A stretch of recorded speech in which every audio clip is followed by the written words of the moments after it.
안녕하세요. 슬기로운 스테이블코인 생활입니다. 오늘은 저희와 함께 스테이블코인 세계의 정말 큰 손이죠. 바로 테더, USDT에 대해 아주 깊숙이 들여다보는 시간을 갖겠습니다. 네, 반갑습니다. 오늘 이 테더, 현재 스테이블코인 시장에서 거의 압도적인 1등이잖아요. 이 테더의 현주소를 좀 다각도로 살펴보려고 합니다. 네네.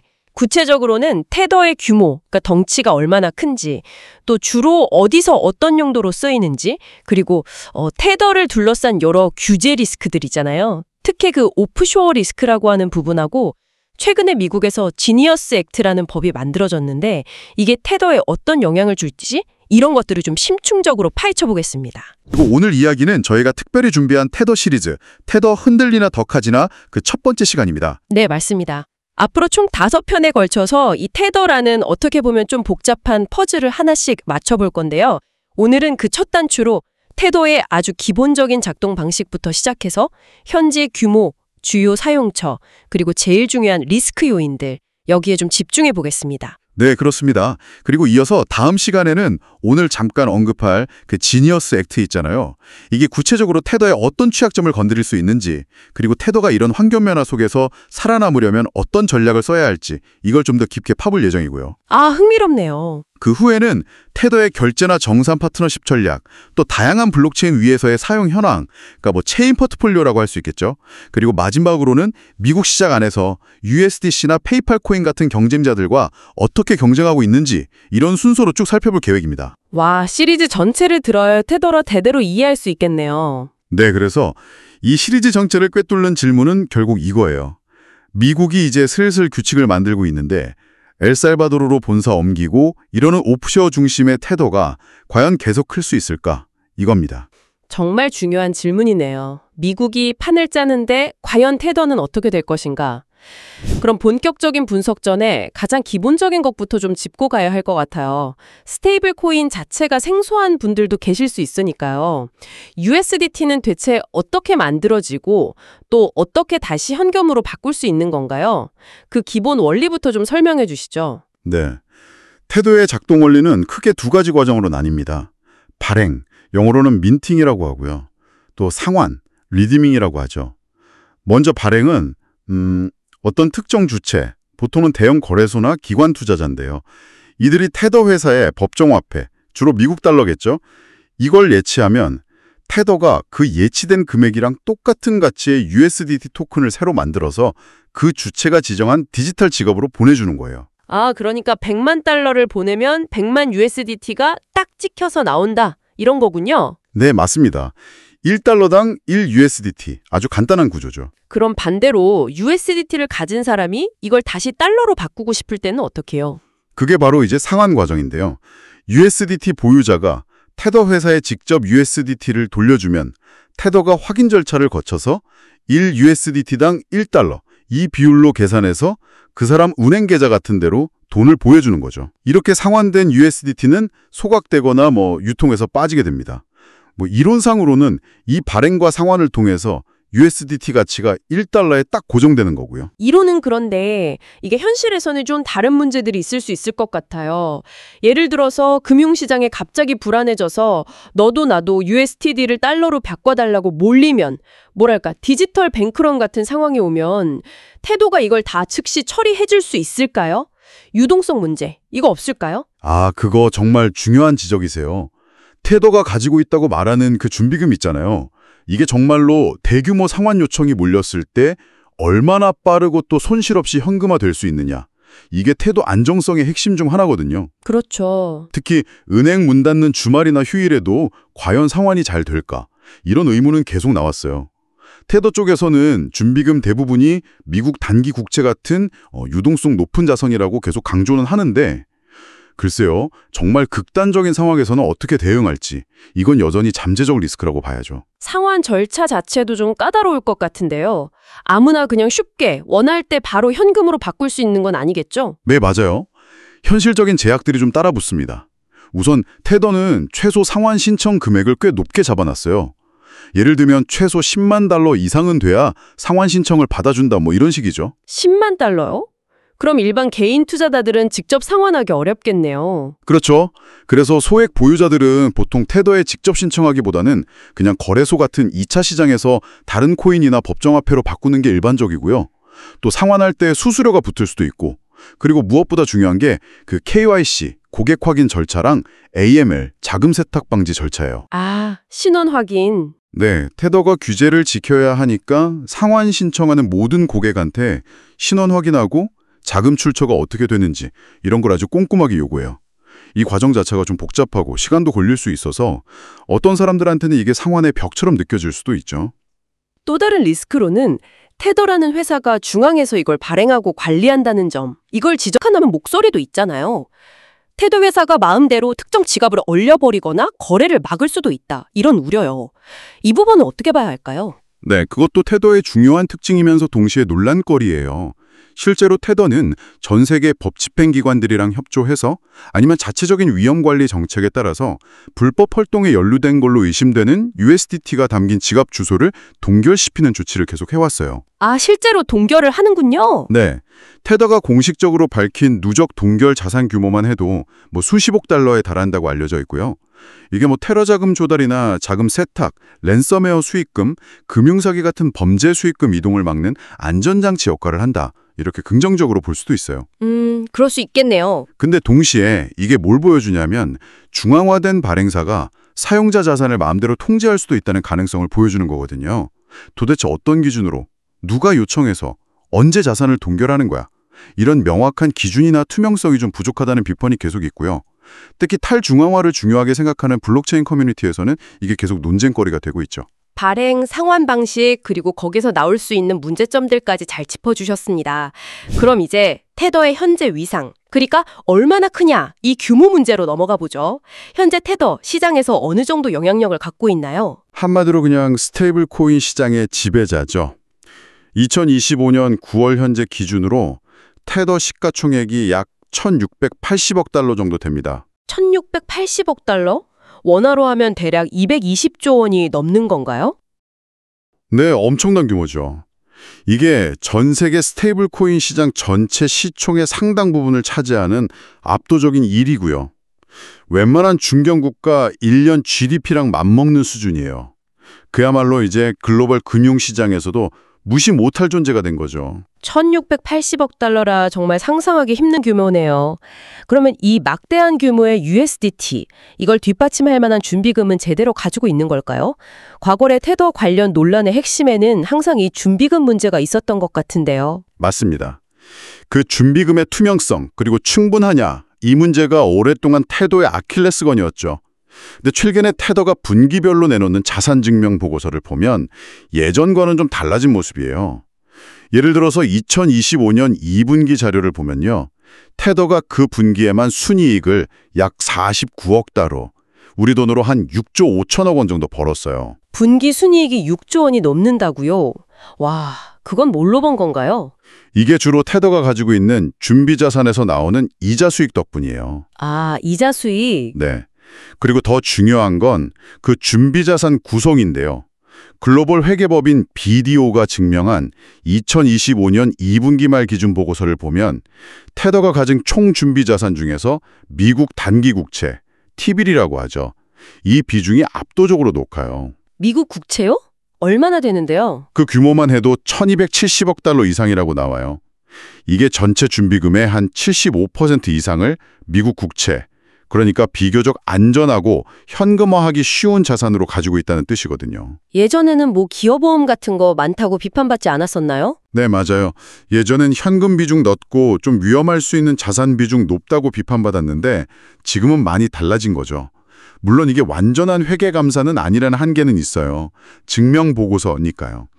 그래도 적어도 테더의 재무 상태가 과거보다는 꽤 좋아졌고 특히 요즘처럼 미국 국채 금리가 높을 때 이자 수익으로 혜택을 많이 보고 있다는 건 분명해 보입니다. 규모도 크고 재무 상태도 예전보다 나아졌다는 건 알겠습니다.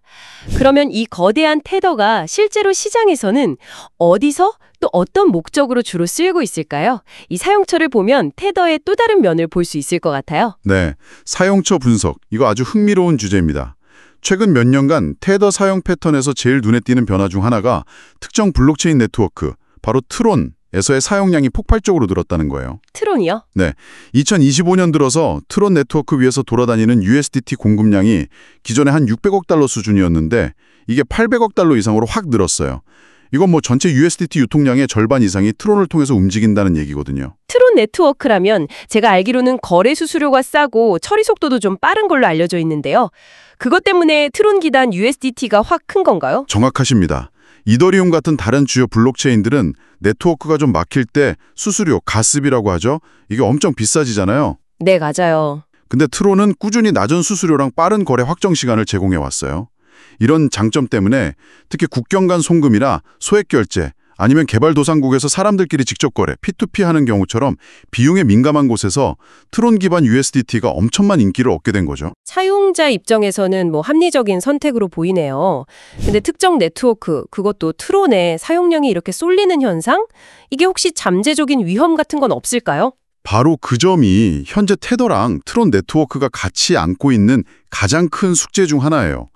트론 네트워크가 개방적이고 거래 비용이 싸다는 게 역설적으로 불법 자금이 흘러다니는 통로로 악용될 소지가 높아진다는 비판이 계속 나오고 있거든요. 아, 불법 자금 문제. 네. 실제로 블록체인 분석 업체 TRM 랩스나 UN 마약범죄사무소, UN ODC 같은 여러 기관 보고서를 보면 트론 네트워크가 사이버 금융 사기, 특히 그 피그 버처링이라고 부르는 로맨스 스캠 결합된 투자 사기 있잖아요. 네, 들어봤어요. 그리고 국제적인 제재를 피하기 위한 자금 세탁 같은데 아주 빈번하게 활용되고 있다는 정황이 계속 드러나고 있어요. 2024년 분석 자료 보니까 암호화폐 이용한 전체 불법 활동 중에 트론 네트워크 비중이 58%나 된다는 좀 충격적인 보고도 있었고요. 58%요? 절반 이상이 트론에서 일어난다는 거네요. 이건 뭐 규제 당국이 가만히 안 있겠는데요. 그렇죠. 미국 재무부 해외자산통제국 OFAC를 비롯해서 각국 규제 기관이나 법 집행 기관들이 이 트론 네트워크랑 USDT의 조합이 불법 자금 흐름, 특히 제재 대상 국가나 단체와의 거래에 쓰일 가능성을 아주 심각하게 보고 모니터링이랑 단속을 강화하고 있어요. 아까 말씀드렸듯이 테더 스스로도 법 집행기관이랑 협력해서 의심스러운 거래 관련 USDT 수십억 달러 어치를 동결했다고 했잖아요. 네. 이게 테더가 규제 압박에 대응하고 있다는 걸 보여주기도 하지만 동시에 트론 기반 USDT 사용 환경이 그만큼 위험에 노출되어 있다는 반증이기도 한 거죠. 이런 사용 패턴이 특정 지역하고도 좀 관련이 깊다는 분석도 있던데요.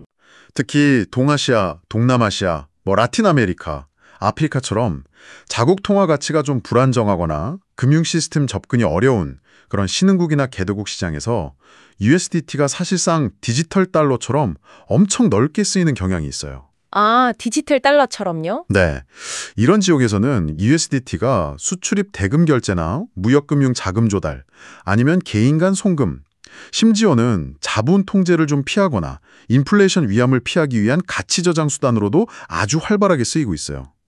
이런 신흥시장의 강력한 수요가 트론 기반 USDT 성장의 중요한 동력이 된 면도 분명히 있고요.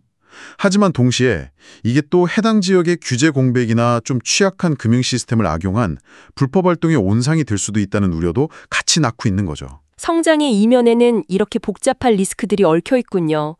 이제 테더를 둘러싼 논란 중에 가장 좀 민감할 수 있는 부분, 소위 중국 리스크 또는 옵쇼어 리스크, 여기에 대해서 좀 더 깊이 파고들어 보죠. 흔히 테더가 중국 정부나 자본하고 깊은 관련이 있다, 이런 인식이 좀 있는데 이 부분은 사실관계를 좀 명확히 해야 할 것 같아요. 네, 그 부분은 정말 오해와 진실을 잘 구분해야 합니다. 우선 팩트부터 말씀드리면 테더의 지주회사인 iFinex는 전통적으로 영국령 버진 아일랜드, BVI의 법인을 등록해왔어요. 네. 그리고 2025년에는 좀 더 유리한 규제 환경 있는 사업 기회를 찾아서 중앙아메리카의 엘살바도르로 본사를 옮기겠다고 공식 발표했고요. 따라서 테더가 중국 국영기업이다, 중국 정부 통제를 받는다, 이런 식의 주장은 명백히 사실이 아닙니다. 그런데도 왜 자꾸 중국 관련설이 나오는 걸까요? 그 배경에 몇 가지가 있어요. 첫째는 테더가 예전에 중국 여괴 위안화 CNH에 가치를 맞춘 스테이블 코인 CNHT라고 있었거든요. 이걸 발행하고 운영한 적이 있어요. 아, 위화나 연동 코인. 네. 둘째는 아까 말씀드렸듯이 USDT, 특히 트론 기반 USDT 사용량이 동아시아 지역, 그중에서도 중화권 경제랑 관련된 무역금융이나 장외거래, OTC 시장에서 아주 높게 나타나요. 셋째는 테더 초기 투자자나 경영진 배경 관련해서 확인되지 않은 루머들이 좀 퍼지기도 했고요. 이런 요인들이 복합적으로 작용하면서 테더가 중국이랑 뭔가 관계가 있을 거다. 이런 의혹이랑 인식이 시장에 퍼진 거죠. 그러니까 중국 회사는 아닌데 중국 관련 사업이나 사용 패턴 때문에 그런 이미지가 생겼다 이 말씀이시군요. 그렇다면 테더가 가진 진짜 구조적인 리스크는 어디에 있다고 봐야 할까요? 국적이 문제가 아니라면 뭐가 문제인 거죠? 테더의 핵심 리스크는 국적 문제가 아니라 제가 볼 때는 다음 4가지 구조적인 특징이랑 과거 이력의 조합에서 나온다고 보는 게 더 정확해요. 첫째는 역시 오프쇼어 기반의 법인 구조입니다. 영국령 버진 아일랜드나 엘살바도르 같은 지역은 보통 금융 규제 강도나 투명성 요구 수준이 미국이나 유럽 같은 선진국보다는 좀 낮다는 인식이 있잖아요. 네, 그렇죠. 조세 피난처 이미지도 있고요. 네, 이게 규제 차익을 노린 선택일 수도 있지만 동시에 감독 당국의 감시나 투자자 보호 측면에서는 좀 취약점을 드러낼 수 있다는 거죠. 둘째는 아까 계속 강조했던 트론 네트워크에 대한 높은 의존도, 그리고 거기서 따라오는 자금 세탁 및 제재 회피 리스크예요. 특정 플랫폼에 너무 집중하면 그 플랫폼 자체의 리스크, 예를 들어 기술적 문제나 보안 취약점, 평판 리스크 같은 거에 테더 전체가 노출될 수 있다는 의미니까요. 과거의 규제 당국이랑 마찰이 있었던 이력도 빼놓을 수 없겠죠? 맞습니다. 그게 세 번째 리스크 요인인데요. 과거 규제 준수 문제와 관련된 이력입니다. 테더가 2021년에 미국 상품선물거래위원회 CFTC로부터 준비금 보유 현황에 대해서 허위나 오해 소지가 있는 진술을 하고 중요한 정보를 숨겼다는 이유로 4,100만 달러 벌금을 받았어요. 아, 그런 일이 있었군요. 네, 그리고 같은 해에 뉴욕주 검찰 NYAG하고도 준비금 관련 조사받고 나서 영업 제한이나 정기보고 의무 같은 거를 조건으로 합의한 적도 있고요.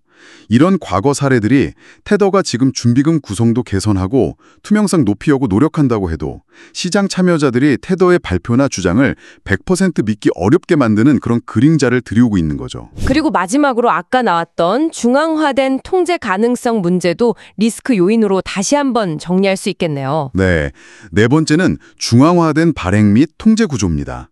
테더가 법 집행기관 요청이나 자체 판단으로 특정 지갑 자산을 동결할 수 있다는 사실. 이건 USDT가 완전한 P2P 디지털 현금이 아니라 발행사 통제 아래에 있는 디지털 부채에 가깝다는 걸 보여줘요. 이게 불법 활동 막는 데는 도움이 될 수 있지만 사용자 자산의 안정성이나 예측 가능성 측면에서는 분명한 리스크죠.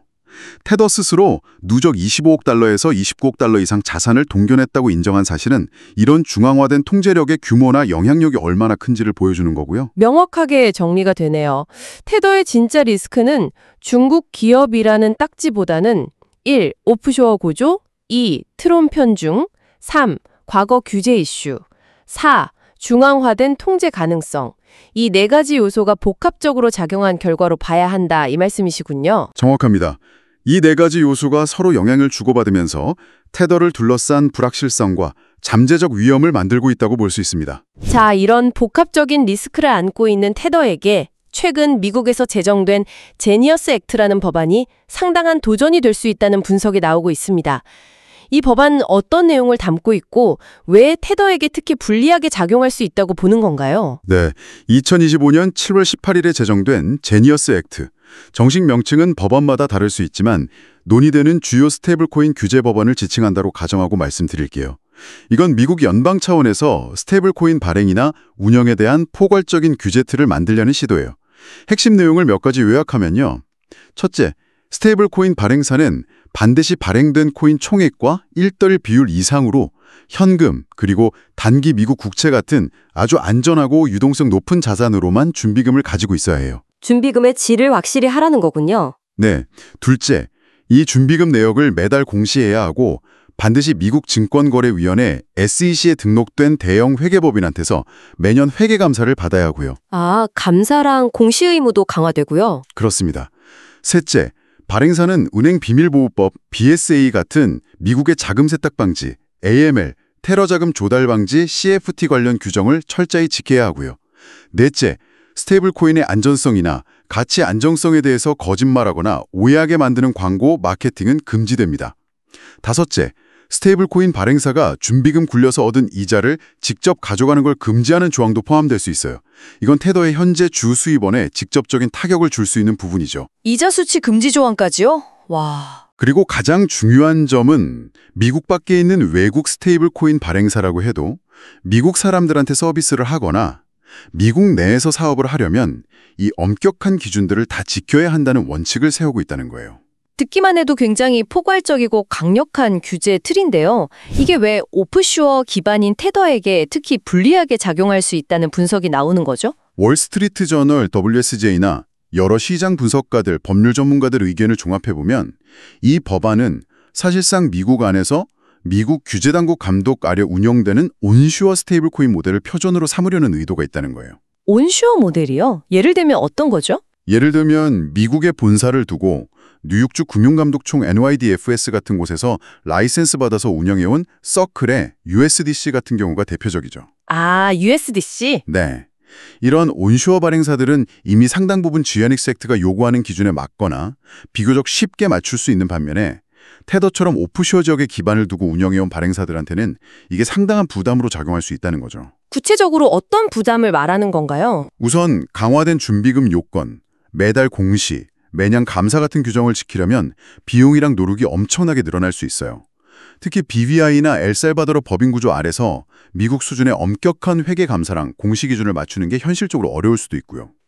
그렇겠네요. 또 미국 규제 당국이 외국 발행사가 특정 조건을 못 맞추면 미국 내 은행 시스템 접근을 막거나 미국 거래소 상장을 금지하거나 미국 투자자들이 접근 못하게 막는 이런 링펜싱 조치를 할 가능성도 있어요. 링펜싱이요? 울타리를 친다는 건가요? 네, 그렇죠. 사실상 테더가 세계 최대 금융시장인 미국 안에서 활동하는 데 상당한 제약을 받을 수 있다는 걸 의미해요. 일부에서는 지니어스 액트의 근본 목표 중 하나가 달러의 디지털 패권을 더 단단히 하면서 동시에 테더 같은 기존의 오프쇼어 스테이블 코인 모델의 영향력을 약화시키려는 거다. 이런 해석까지 내놓고 있어요. 결국 미국이 자기들 중심의 새로운 게임 규칙을 만들면서 그 기준에 안 맞는 기존 플레이어, 특히 오프쇼어 플레이어들한테는 상당한 압박이 될 수 있다. 이런 분석이군요. 오늘 테더에 대해 정말 방대하고 깊이 있는 이야기를 나눴습니다. 마지막으로 오늘 논의된 핵심 내용을 딱 3가지로 요약해 주실 수 있을까요? 네, 그럼 3가지 핵심 포인트로 정리해 보겠습니다. 첫째, 테더의 규모는 이미 국가 경제 수준에 버금갈 정도로 어마어마하게 커졌다는 겁니다. 시가총액 약 1,680억 달러, 분기 순이익 49억 달러. 이게 그걸 보여주죠. 그런데 그 수익 구조가 미국 국채 이자에 크게 의존한다는 점, 이건 앞으로 미국의 금리 정책이 바뀌거나 지니어스 액트의 이자 수취 금지 조항 같은 규제가 생기면 매우 취약해질 수 있다는 걸 의미합니다. 네, 첫 번째는 규모와 수익 구조의 취약성. 두 번째는요? 두 번째는 사용처와 관련된 양면성입니다. 트론 네트워크 기반 성장은 특히 신흥시장의 결제, 송금 수요를 효과적으로 채워주는 긍정적인 역할을 하고 있지만 동시에 자금 세탁, 제재 회피 같은 불법 활동에 악용될 리스크가 높아서 규제당국의 집중 감시 대상이 되고 있다는 점이죠. 테더가 자산을 적극적으로 동결하는 건 이런 리스크에 대응하려는 노력이지만 이게 또 중앙화된 통제에 대한 논란을 더 키우는 양날의 검이라는 겁니다. 양면성이 뚜렷하네요. 마지막 3번째는 역시 규제 환경 변화군요. 네, 지니어스 액트 제정은 명백히 미국 중심의 온쇼어 스테이블 코인 표준을 강화하려는 움직임이고 이건 그 기준을 잘 지키는 발행사들한테는 유리한 환경을 만들어줄 수 있습니다. 반면에 옵쇼어 기반으로 운영되어 온 테더에게는 미국 시장 내 활동 제약 가능성이 커지고 규제 준수 비용이 늘어나는 실질적인 압박으로 작용할 가능성이 아주 높다는 거죠. 명쾌한 요약 감사합니다. 오늘 테더의 현재 상황과 미래를 둘러싼 주요 쟁점들에 대해 정말 많은 것을 배울 수 있었습니다. 네, 오늘 저희가 살펴본 이 내용들을 바탕으로 다음 시간에는 지니어스 액트의 구체적인 조항들이 테더의 어떤 약점들, 예를 들면 트론 의존성 문제나 현재 감사 공시 수준과의 차이, 온쇼어 기반 부족 같은 것들, 그 어떻게 직접적으로 연결될 수 있는지, 그리고 이런 도전에 맞서서 테더가 어떤 생존 전략과 미래 비전을 그리고 있을지 이걸 더 깊이 파헤쳐 보도록 하겠습니다. 다음 이야기도 정말 기대됩니다. 과연 테더는 이 격변하는 규제 환경 속에서 현재 자리를 지키면서 계속 성장할 수 있을까요? 아니면 새로운 위기를 맞게 될까요? 저희 슬기로운 스테이블 코인 생활과 함께 그 답을 계속 찾아나가 주시면 좋겠습니다. 오늘 준비한 내용은 여기까지입니다. 다음 에피소드도 놓치지 않으시려면 구독과 알림 설정 잊지 마시고요. 지금까지 슬기로운 스테이블 코인 생활이었습니다. 감사합니다.